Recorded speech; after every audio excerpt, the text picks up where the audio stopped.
So welcome everybody, and thank you ever so much for coming again to one of our Nature Calling conversations.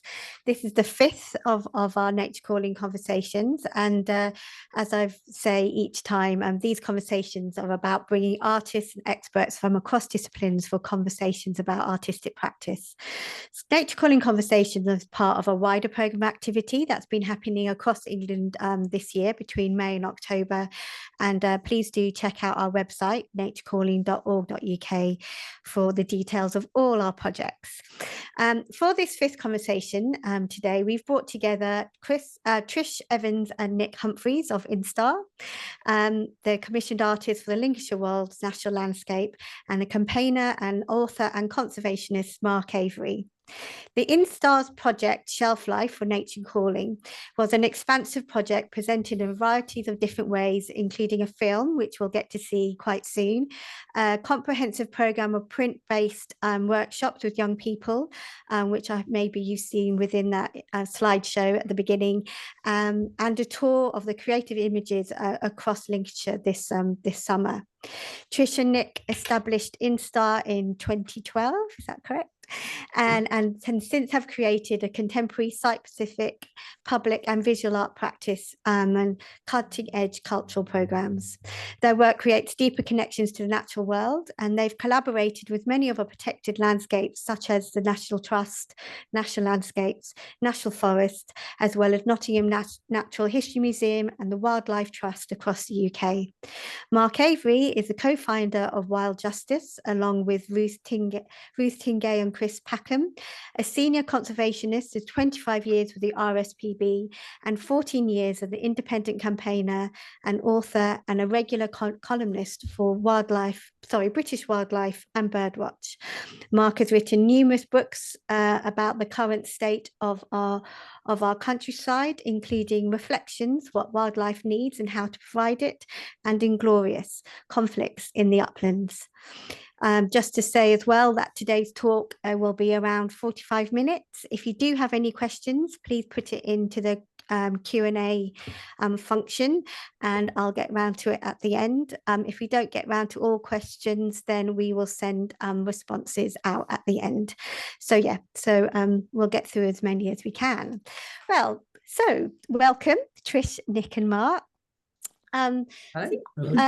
So today's conversation we'll be looking at various things, and obviously we'll go into a bit of a deep dive around shelf life, but I'm really interested in this sort of overlap and that fine line between sort of campaigning for our natural world and the ways that we can approach this through artistic practice or respond to this through artistic practice in a way that sort of supports debate, but obviously in these times that's not about creating division as well. So to kick off the conversation, I wondered if we could both, if you both could talk a bit about your work, and I see both, I mean INSTAR and Mark, a bit about your process as both as campaigners and artists. And Trish and Nick, Shelf Life is primarily a project about wildlife and species loss, found not just in the Lincolnshire Wolds, but all intensively farmed landscapes. How has your project tried to address this issue, as well as keeping the invitation open to the conversation? Is it all right to start with that? Yeah, sure. So yes, Shelf Life was a sort of project that we kind of curated in response to the Lincolnshire Wolds, the sort of topography and the land use of the area, and that presented to us some really interesting approaches, just simply around how to even create art and put art in the space that is the land. And that was very much thinking about the sort of the fragmentation or the sort of access to the land was something that was really important to us. And our process to reach the conclusion of Shelf Life and the sort of series of messaging around Shelf Life was a lot of site sort of visitations and going around the Wolds to connect with the landscape, speak to those who manage the land, inform our creative process, and as a result of that, Shelf Life was the result really, which was very much about that statistic that the Wolds is 92% farmed, which is a very distinctive characteristic. So we really wanted to reflect upon that and create this quite unconventional presentation of art with the billboard and the use of advertising as a medium for art and pasting up a design. and relaying that response from our perspective of that landscape and the challenges it's facing. Is that fair to say, Nick? Yeah, I mean, the shelf life is also, it's like a pun, which is also about things that are shelved. So things that are marginalized and pushed out of sight as well. So it's a bit like us sort of saying, let's open this up and have a closer look at it and hopefully create some conversations. Yeah. And I think our sort of approach was about conversation. You know, we know the Wolds pretty well. We've travelled through it quite a lot. We visit Lincolnshire. It's our neighbour. Lincolnshire is very close to where we are from in Nottingham. And as part of our practice process is very much about our own connection to land and space and the environment and nature. And through that, we had some really great conversations on location with the landowners and also the National Landscapes team, and also conservation projects and individuals who are campaigning and supporting sort of improved nature conservation, the Chalk Streams project, for example. So those conversations really fuel us as artists. It's integral to our practice anyway as naturalists and as artists to really discover and learn more. And we felt with this, you know, with the whole premise of nature calling, what is nature calling, and you know, is there a call there? And there were distinctive features that really triggered us, really, in terms of our We ideas. visited some regenerative farms as well, which was very interesting to feel the contrast of being out in the more industrial areas and then into the regenerative areas. And there was a stark contrast in the amount of wildlife that was present. Yeah. And I think as well, just as artists, the landscape offers a fantastic visual for us. We had an idea of it. We've never created a billboard that's touring a landscape, by the way. This is a really quite an ambitious thing for us to consider doing. We knew that. We wanted to push ourselves. We wanted to bring art within that viewpoint. You know, you travel through the Wolds, you see the rolling and undulating sort of hillsides, which is what really is the distinctive characteristic that people feel very connected to in the local area. This is a really distinctive feature. A lot of Lincolnshire is quite flat, so the Wolds does have that sort of topography that's really kind of stunning for a lot of people to witness and see. And we wanted to put our billboard into spaces that would punctuate that view. And so we did a lot of scouting around and talking to landowners, having some interesting conversations about access to those spaces, and playing with that viewpoint and bringing in this platform. And Mark, I was just wondering, you know, with your history of campaigning, whether you could sort of reflect a little bit about how once you sort of have an idea of what your campaign is, how you start those conversations as well, and that kind of reaching out and bringing people along your journey, because it is about hearts and minds as well as sort of getting cross about something maybe. I'm good at getting cross about things. Well, it's a good start. It's an impetus, isn't it? I should say. Let me take it back a bit further, because I'm a scientist by training, and scientists tend to think that once you've found out enough about something, then it will be obvious to everyone what you ought to do. It's kind of, well, this is how we've measured the problem, so the solution is this thing out there. That never works. And as a scientist working in the RSPB, I had to understand gradually that you do have to have a conversation with people, and that tends to be called either advocacy and campaigning are quite similar to each other, but advocacy tends to be more with individuals. So if you could have a conversation with the Prime Minister, that would be advocacy. If you try to influence the Prime Minister by flooding the media with stories about the things that you think the Prime Minister ought to be doing, saying, addressing, and if he can hear people marching down Whitehall from Downing Street, that's campaigning. But you need to understand that different people are coming from different starting places. They have different needs. So in a farmed landscape, farmers clearly have different needs than do tourists, who are maybe just driving through because the place is pretty and are looking for a nice pub to have lunch. Whereas all the bits around them are the workplace of farmers, and they have to make a living. And their viewpoints will be different. So you need different ways to get those conversations going. And I mean, you only have to think about probably your own personal life. I don't think I ever tried to persuade my partner through a stream of logic that would end us up in the place where I wanted us to be. Although maybe I did a long time ago, but that rarely works. You use a whole range of different means to persuade people just in normal life, and there's no and it's just the same when you're trying to persuade a government department or a council or a country to change its mind or change what it's doing. And you have to use all sorts of means, and so this type of visual art is one of them. And I think what Trish and Nick have done is really I enjoyed it. I don't know whether everybody enjoyed it, but I enjoyed it. And I thought, oh yeah, I wonder what the next billboard is going to look like. I wanted to see them all. I've tended to write books. I've written a book about, I could show it to you actually. I've written a book about why we should ban driven grey shooting. Here is an advert. It's called Inglorious, because it's, and that's a red grouse. Most of them don't have the word inglorious written across them. But that is a polemic. That book is saying, this is what's wrong with a land use practice in the uplands of Britain, in my opinion. And this is why it's wrong, in my opinion. And this is how it should change, and this is what we should do about it. And that's had some impact. The world hasn't changed, but the world has moved a little bit in the direction of some of these changes.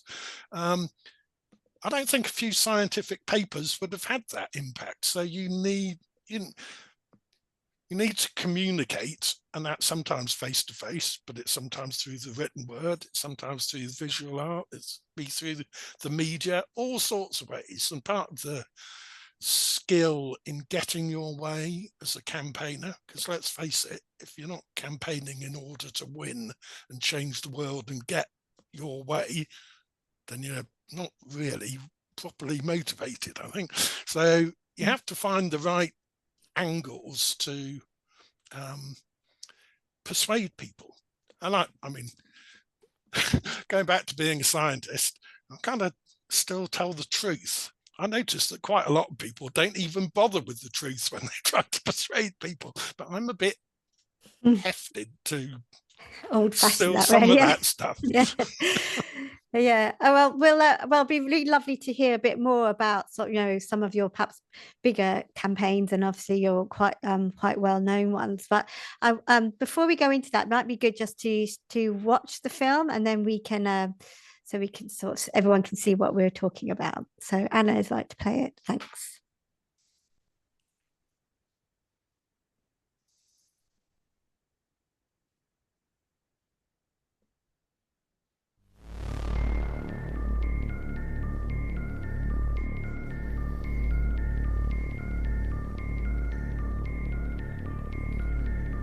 Where the hedgerows across distance once did unfold,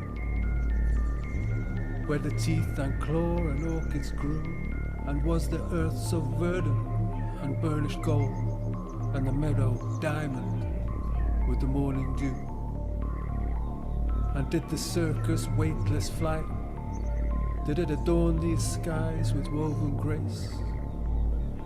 And was this land in dawn's fair light a wild and breathless dwelling place?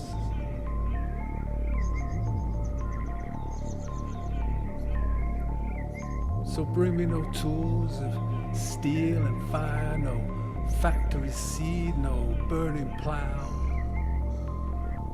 Bring me the heart's old fierce desire to tend the earth with gentle vow.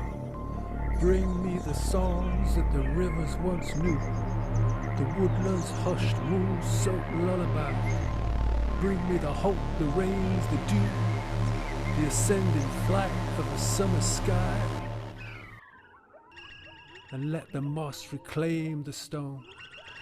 Let the dog rose entwine the rusting gate, 'cause the land remembers all of those that it's known, and patiently it lies in wait. So in the future, may we walk with feet of lighter tread, and mark the curlew's returning song, and let not our nature's need be those of dread, but woven through each and every one. For every hedge that the hawthorn weaves, each bluebell born of majesty and rain, still offers us through gleaming leaf a path back home to the wild again. So let the moss reclaim that stone, let the dog rose entwine that rusting gate, 'cause the land remembers all of those that it's known, and patiently it lies in wait.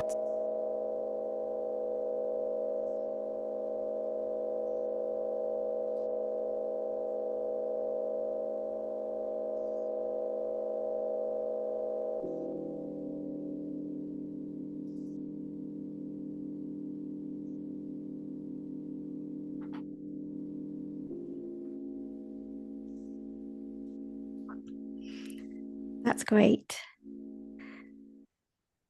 Yeah, great. It's lovely. It's lovely to see that film again.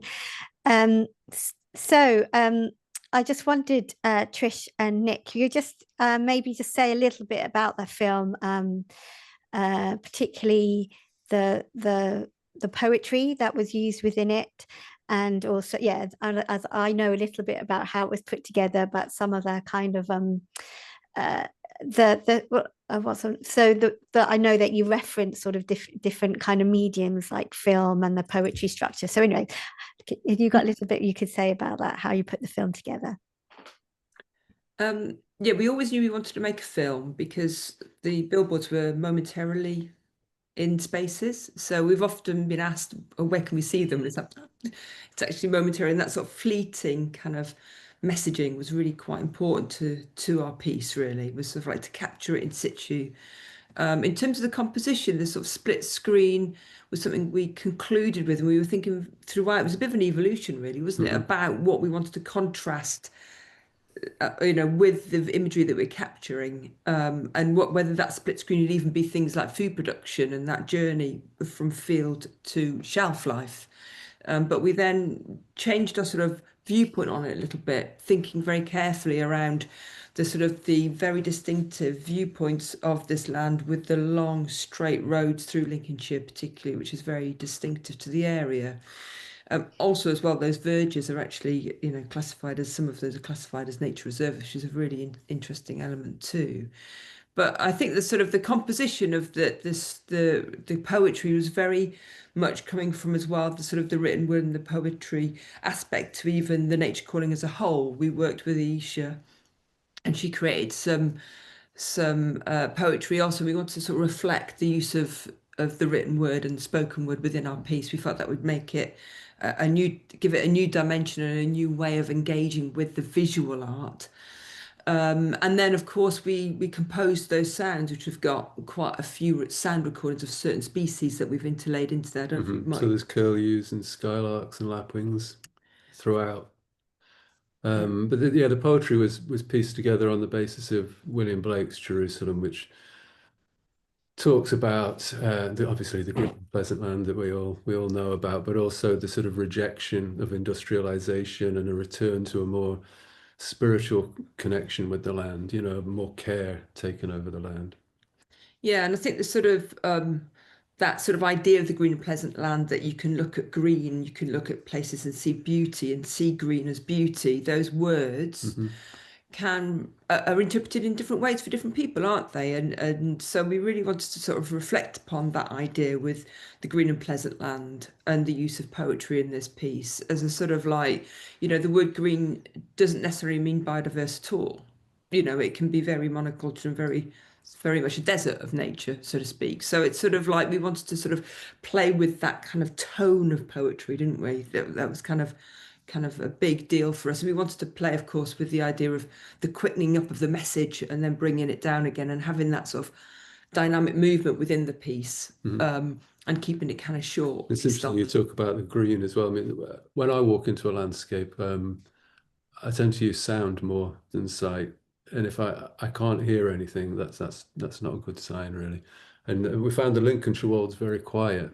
And you go there in spring and it is very green, but it's going to be the first shoots of corn coming through, or those few species of grass that are used for grazing, the ryegrasses or the meadowgrass, which are still more or less a monoculture, mixed with a bit of clover, admittedly. But yeah, but if there's no sound, if there's no buzzing of bees or no skylarks, we heard crows, we saw pigeons, which is very, very usual for farmland, but we didn't see many of the hedgerow birds that you'd expect to see, you know, and we didn't hear any skylarks and things like that. So yeah, sound is important in these situations. Yeah, and as artists, we are quite multidisciplinary in our practice, really. And so throughout the whole of this commission, it's got so many different facets to it. You know, we even saw the billboard process as very performative.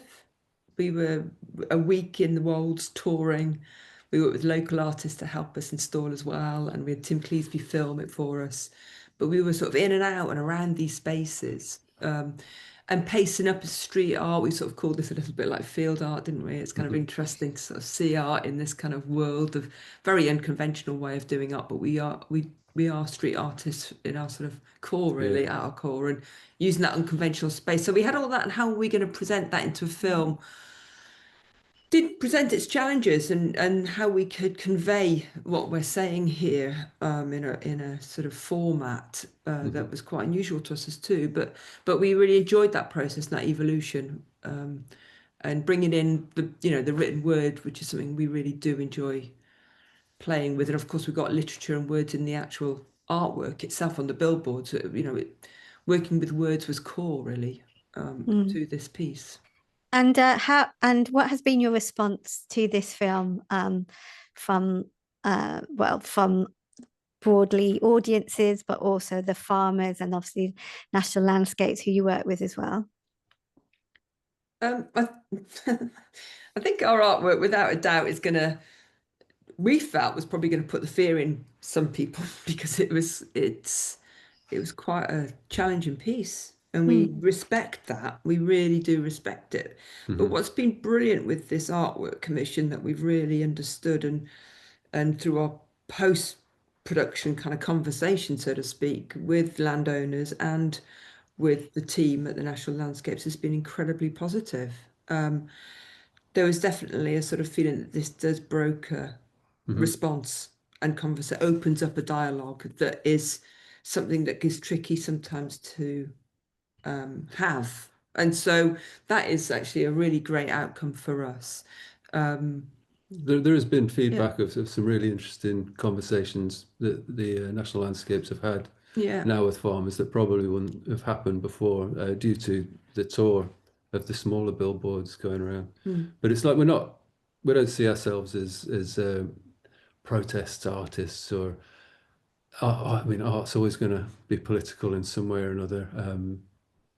And it opens up that conversation as well about whether wildlife conservation is political, which that's another massive debate to have. But yeah, it's sort of but you've got to affect people, so I believe it is political. So, we've always got the motto in our artist practice that great art, let's call it great, but art is great when it divides opinion. We didn't go down a safe route here. And when you work within a community that's so proud of its area, and not rightly so, where people live, it's their home. We really respect that. And talking to landowners and local communities throughout the whole of this project has been incredibly informative and really positive. And we've seen the Wolds through the seasons, you see. So we've really been part of this landscape at different stages of its annual change, which has been really insightful. We became really affectionate towards it, to be fair. It's been really nice. We feel really connected to the Wolds now. And just quickly, I mean, did your time spent in the Lincolnshire Wolds sort of change your kind of maybe your assumptions or ideas around that when you first went there? I mean, I know watching a place in seasonality and seeing things and maybe meeting some regenerative farmers and things like that. Did any of your ideas sort of shift or move from maybe starting points? I think there's a general groundswell of farmers understanding that change needs to happen, and albeit that change is very slow, and there's a lot of financial conversation that we had with them that seemed to mainly rotate around the finances and how difficult it is, and then the generational difficulties of sons and daughters not wanting to stay in farm life. Yeah, there was definitely some really interesting conversations that brought us deeper into the world and life of the area, for sure. There was also, I think, in certain towns, I'd say still quite a disconnect to nature and the landscape. I think that, but I would say that's probably in the majority of most of the urban spaces. So I don't think that's distinctive to the world at all. In terms of changing our minds, I think we are, as naturalists, we are kind of determined with our work as naturalists and as artists, and that won't change necessarily. But we're really open to really being inspired and informed by our conversations and those we meet, of course.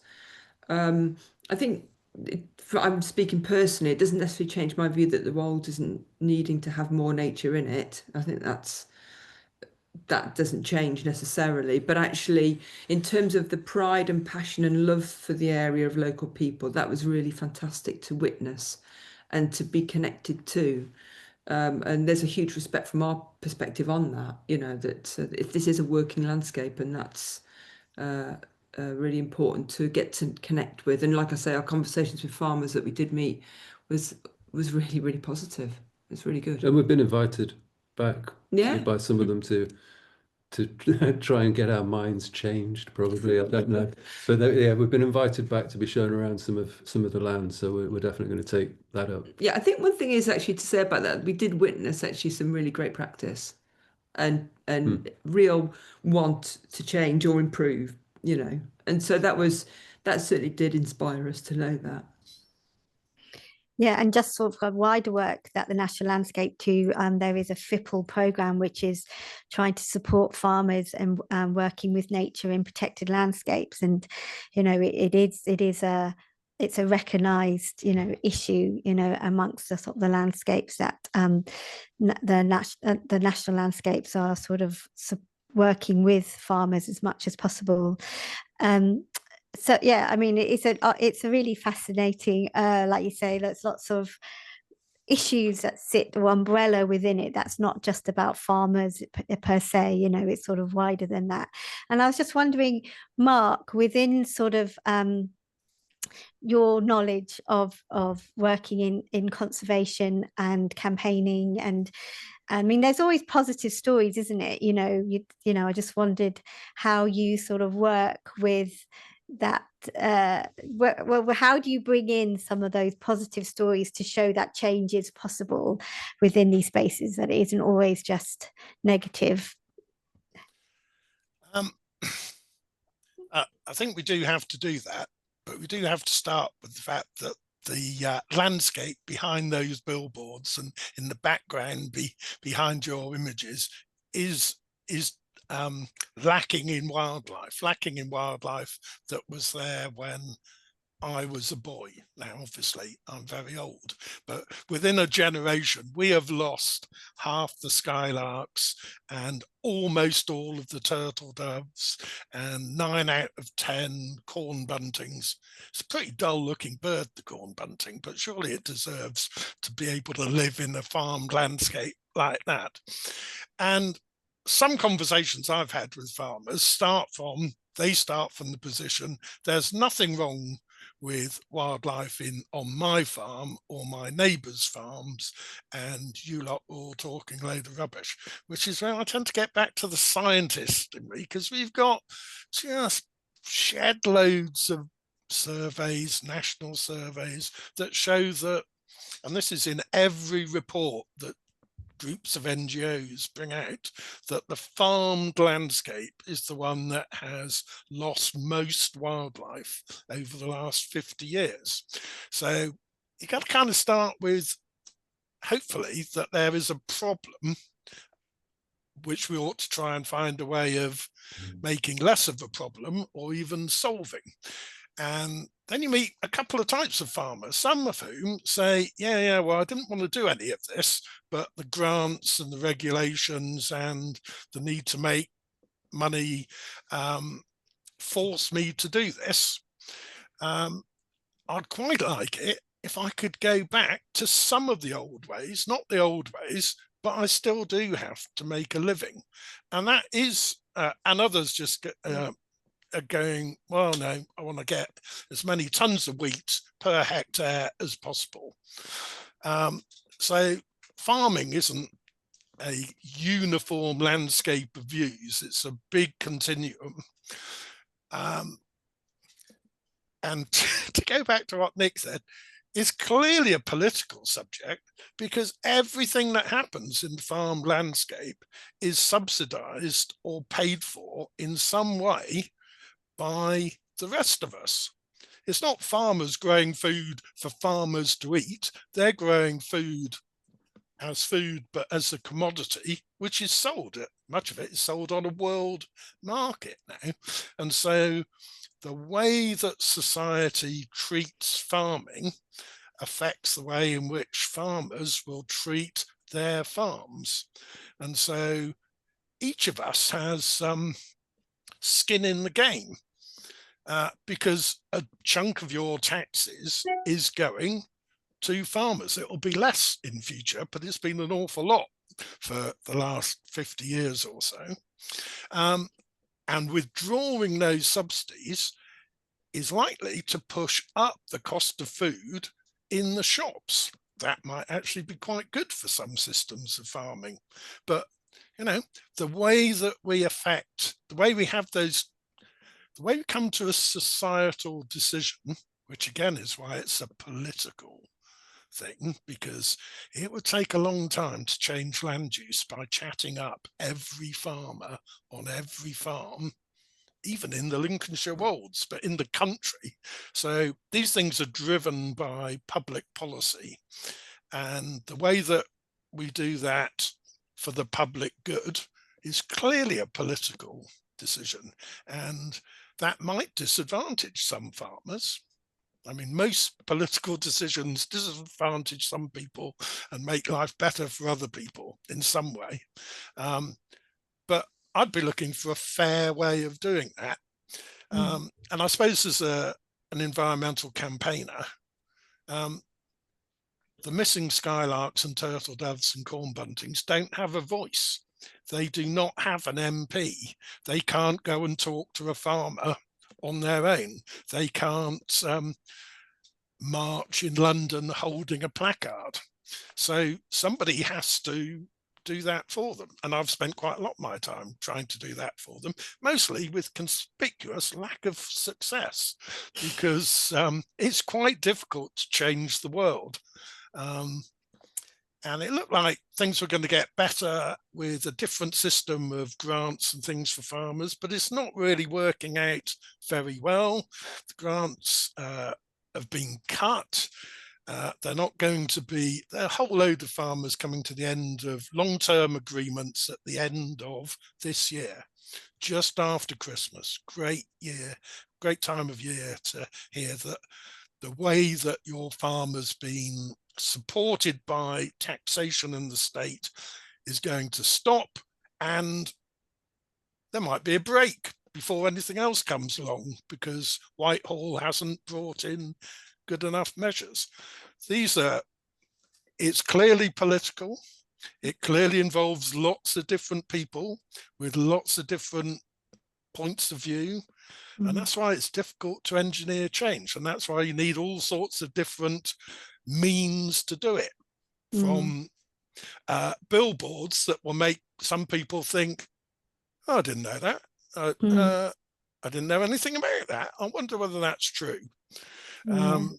Yeah, and it's association. I think your words within the landscape are an interesting juxtaposition, you know, particularly around the kind of food produce side of things.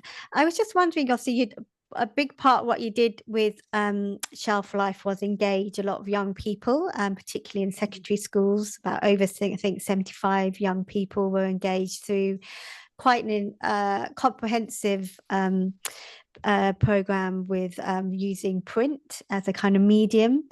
I just wondered how you kind of addressed some of these issues, and also, you know, that sort of I wouldn't say introducing the landscape to them, but I mean sort of maybe sort of articulating some of the things that sit within the landscape which they live in. I mean, were they aware of it, for instance?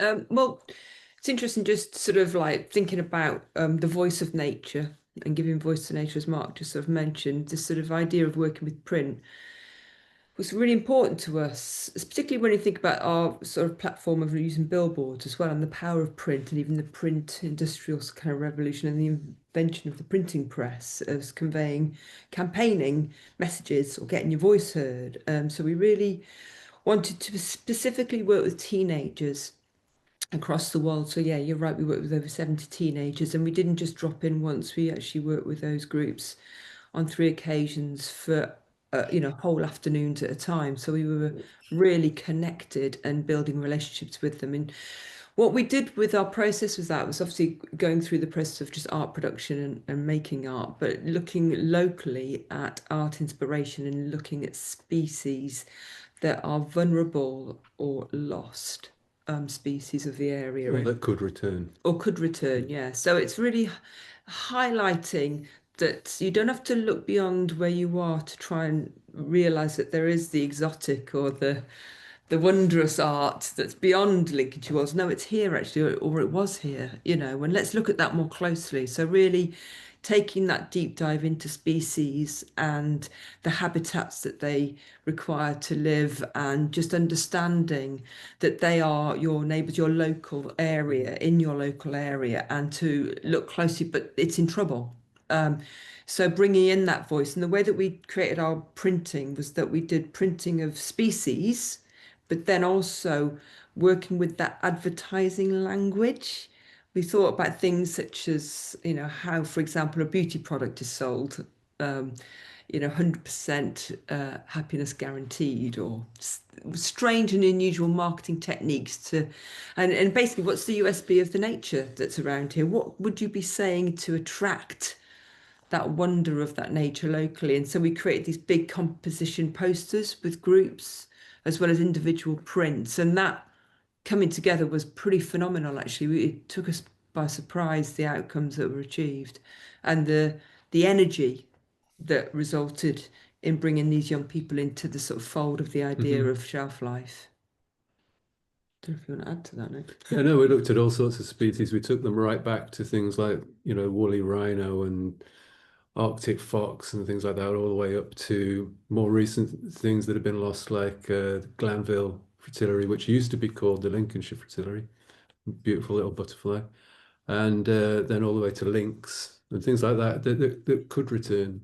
Probably not to the Wolds now, not in that farmland, but nationally, you know, there's a possibility.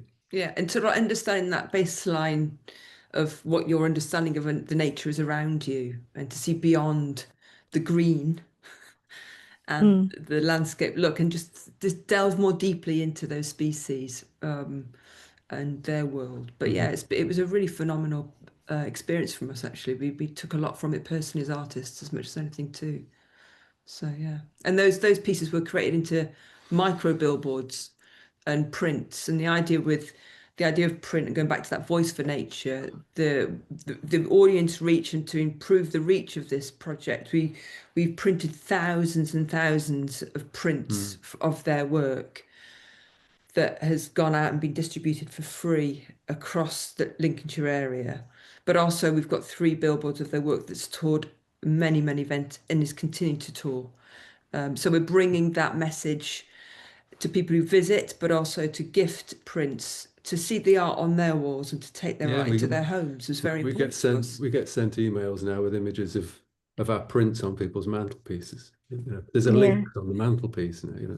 Yeah, that's great. Yeah, there's a sort of underlying kind of a hopeful message. It's not doom and gloom. This is about opportunity and how we can bring that opportunity into our conversations and thinking about the future custodians of the land, that they have an opportunity to have that voice for nature.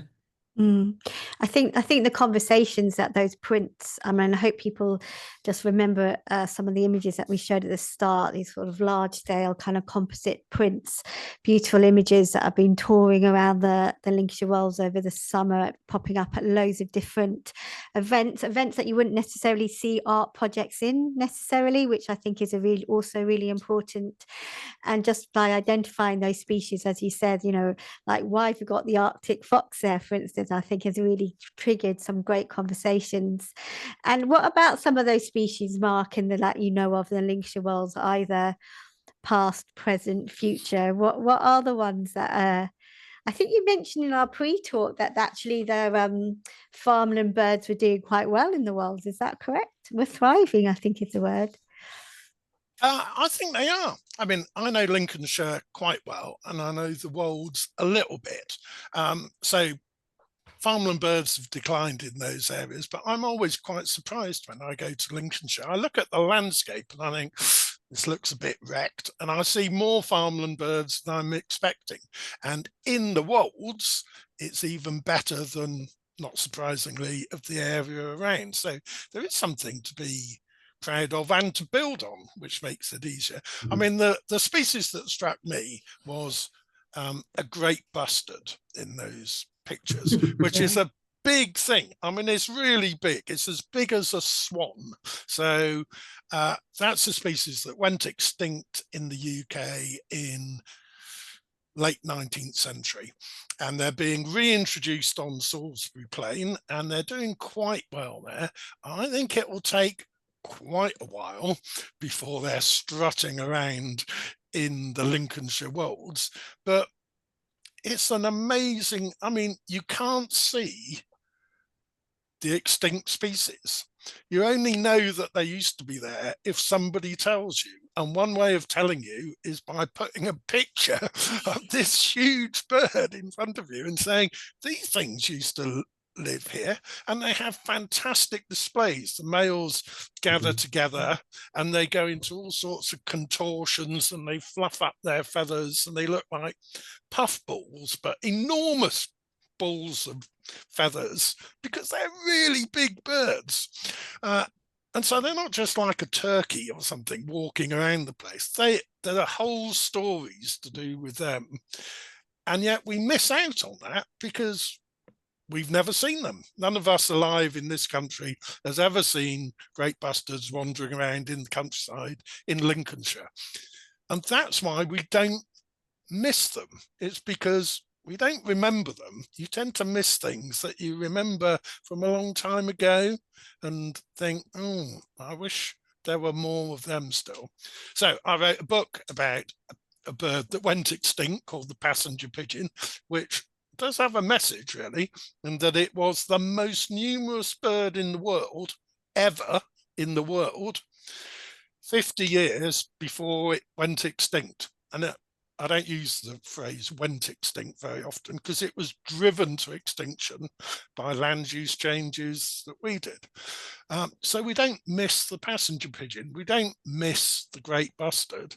And there will be things like turtle doves and corn buntings that people won't miss in Lincolnshire because the generation growing up now will hardly ever have seen them, probably never have seen them or heard them singing.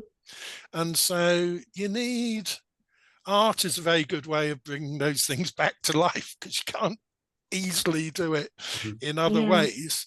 But when we forget about how things were, it's difficult to go back and recreate the good bits, leave the bad bits behind. There are plenty of bad things in the olden days. We don't want to go back to them, but it would be good to extract some of the good bits and bring them forward into our lives. I think house martins is my version of that. We used to be everywhere. Every house had 2 nests. Yeah. And they're nowhere now. We just don't see them. Well, you have to move to Scotland and Northern Ireland because they're increasing in numbers in the north and declining in England and Wales, particularly in the south. So further north you go, the happier you'll be, Nick. So it is so fascinating, the stories that sit around all these species. And like you say, you have to either keep telling their stories or reminding people of their stories, because they become a bit mythical, I suppose, after a while, and the disconnection even happens that they even did exist. A bit like the dinosaurs or something. I've never ever quite believed that they really exist. They just seem too weird. But you know, 50 years or something is not long really for these. Well, I think the dinosaurs are quite interesting, aren't they? Very briefly, because we do know about the dinosaurs. All children know about dinosaurs. My nearly 5-year-old grandson has got boxes full of dinosaur toys, and he knows what they all are. He could name them all, but he doesn't know what a great bustard is. Maybe that's the right way around, but we're not going to bring dinosaurs back. We could bring some of these farmland birds back. Yeah, you're absolutely right. I'm just checking on the time. I wondered whether there was any questions out there that anybody might have at this point, at this juncture. We've put quite a few of the links that we were talking about throughout the conversation in the chat and in the Q&A. Let me just double check I'm not missing something. Oh yeah, here we go. So a message here from Ian. I really love this message within the poem, because the land remembers all of those that it's known, and patiently it lies in wait. As an archaeologist working for Natural England, it's also completely true. The evidence in the soil beneath our feet can help inspire nature's recovery. It's really nice reflection. I don't know if you want to respond to that in any way, but I said thanks very much, Ian, for that really lovely reflection. And of course, archaeology, I think, is also part of the stories that we tell, you know, about the landscape. You know, obviously nature, wildlife is what we see every day, but actually, a bit like the dinosaurs, what lies beneath also tells those stories and give all those indications of what we can do to help it. So another message here from Kate. Kate Wood, and I should say Kate is from Activate, who's one of our executive producers on the program. The prints are beautiful, and the creation of the work with the teenagers inspiring. Can you share the responses or views of the young people you work with when you're in the schools, Trish? Yeah. Well, it's been one of the things that when you go into, we worked at primary, well, we didn't work completely in schools, actually, in secondary schools. And the way that art GCSE is taught is you create your own work. So what we did in our sessions was, yes, you do create your own work, but we collaborate, and we link that to campaigning. And actually, when you do come together, you are more, you can have a louder voice, you can have a greater impact, and also you can come up with some of the solutions to things. And we were sort of like conveying to not be too onerous of your own work, but to come together to create work was really powerful. And in the art world, but also in the nature conservation work, you know, bringing minds together really has an impact. So we really sort of broke that kind of rule, really. We do like to rule break quite a bit. But yeah, we broke that rule. But also what we did with those pieces is that within, say, the Great Bustard, as you mentioned, there would be maybe 15 prints within that. And over the series of all of the artworks, there was over 70 prints collectively creating, say, the wolf or the Arctic fox or whatever. So there was a real sense of collaboration and the idea of that we can create work together. But with that comes the risk, as they don't see their own work in isolation being presented. And that is kind of like, ooh, how's that going to be read? But actually, it's been really, really positive. That coming together and being part of something bigger has had what we've heard from teachers and from pupils, has been incredibly positive. So I think there's been a real sort of fueling of that idea of being part of something beyond your own world necessarily, and just being out there more. And yeah, the request for prints has been huge, and so we're going into schools now to share with the broader school communities. So we're going to have playground. Sorry, I shouldn't say playground. It's not like that in secondary, is it? Hanging out ground in secondary schools, where we put the billboards into the grounds, and then at lunchtime they can all wander around and pick up prints and see them themselves as well. So a sense of sort of, again, showing not just the work of the pupils in that school, but the work of others as well. So yeah, more conversations. Yeah, and their capabilities of producing the work and learning print, we really take our time with that. There's a real sort of learning that happens, and that's been really wonderful to witness. The capabilities has been outstanding, really, the outcomes. And teachers have bought the kits to continue printing and doing things. So it's brilliant. Yeah, the young people have responded incredibly well. I was very fortunate to be able to meet some of the young people who contributed, and it just seemed like an incredibly kind of powerful and positive process, not only that you delivered, but as a contribution to this bigger program of work. So I'm so pleased it's doing a mini school tour later in autumn. Just another message here from Bill. How has the Wolds National Landscape found their continuing discussion with farmers following on from the project that you know of?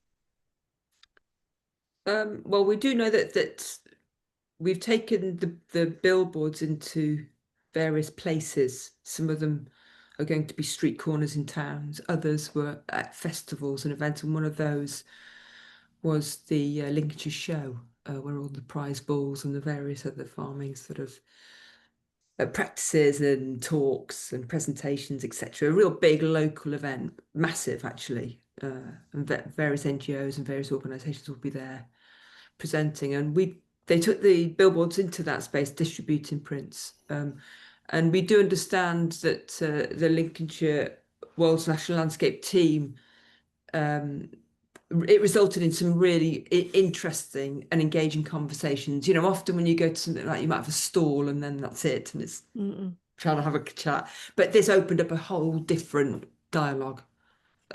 So much so that actually the Wolds team wanted to actually buy a billboard in the future and tour it around, maybe a bit smaller, but we are in discussions about design concepts around billboards for them, because they're seeing this platform of the print, and this brings a whole new angle and a whole new way of triggering a reaction and a response to species, and people asking, why have you got that up there, sort of thing. And so that's been really useful. So so there's a visual impact, and then there's the content impact that has raised some good chats and conversations that are new to them. Yeah, I'm that's so pleased to hear that. I mean, you never quite know when you develop a project where it's going to go, but I just think the generosity of this project in opening up conversation, obviously having a serious underpinning, or wanting to, or not being scared to address an issue that's feels quite evident for the location, but not then just that making the whole piece, actually opening up all these kind of different avenues into the work. I think it's been a really great contribution to the Nature Calling selection of commissions all around the country. It's brought a very distinctive voice and a distinctive issue, and kind of with about the Wolds into the kind of patchwork of commissions around the country. So I think that's been really, really important to be able to have that conversation and to continue to have these conversations. And like you say, art is there to respond to the world politically, and otherwise, and it's through that response that we then can go into other disciplines like conservation, like campaigning, and like activism, and sort of and bring it to wider and broader audiences, which is what we need to do. Sorry, yeah. I know. I was wondering if I don't know if there's still time, whether I could ask Mark a final question. Yeah. What he thinks the future is. How do you see the future in the farming in the UK, and what can the everyday person do towards making change? Oh, that's a big question. You've got But 3 minutes. I can do it quicker than that. Farming needs public support, and that means money and probably technology and evidence, and it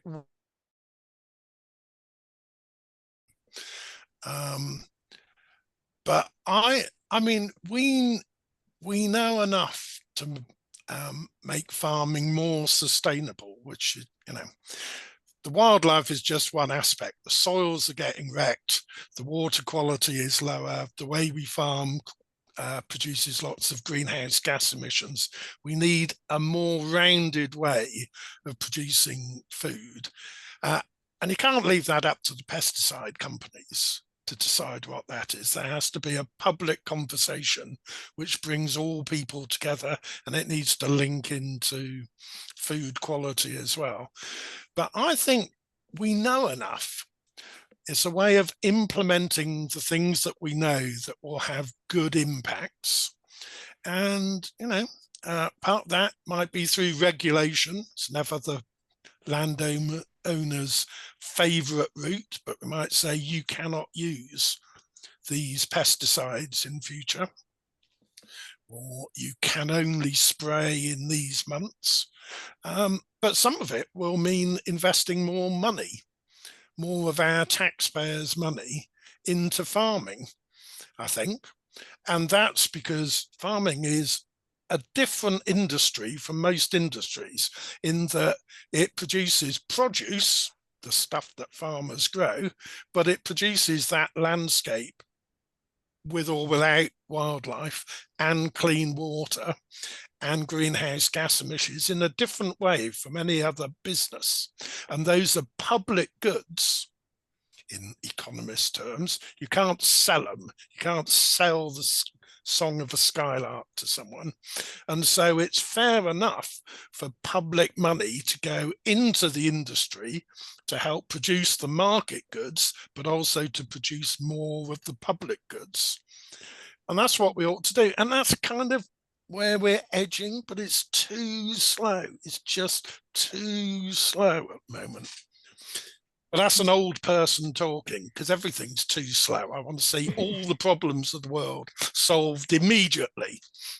Well, it's good to know well, like you say, I believe as well, there is the solutions out there. We just have to embrace them, embrace them fully. So just about to end, but I just there was a message here from Henry, which I'll just share. He said, I thought Mark's reflection on shifting baselines as generations pass by was very poignant. We're working on an adder project in the North Pennines National Landscape, and unfortunately this is another species on a steep downward trajectory. It's amazing how many young people we work with have never even seen one, despite living in the national landscapes. Thank you for the thought-provoking film. So thank you very much for your thought-provoking conversation. There's obviously lots of colleagues out there who are hearing what you're saying and agreeing with the different approaches that we need to take to help communicate what's going on in our national landscapes. So I just want to quickly end by reminding everybody about our next conversation, which will be on the 26th of October. That will be with the artist Rebecca Gill, who is the artistic director of Radical Ritual. They've just produced, literally on the weekend, the final presentation of their wonderful Consequences Giant. We'll be hearing from Rebecca, and she'll be speaking with one of her collaborators on the project, the author Sita Brahmachari. So they will be reflecting on the project that they produced, but also, again, some of the way that they really engage with over 200 people within their project. And you'll be able to book that on Eventbrite, and there'll be a link in the chat. And also, I think you receive it via email as well. So just to say to everybody, we recorded today's session.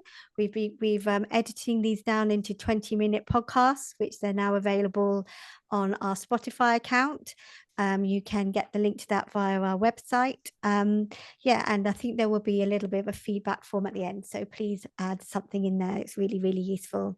So thank you ever so much, Trish and Nick. And thank you so much, Mark, for joining us for this conversation. It's been really great to spend some time with you.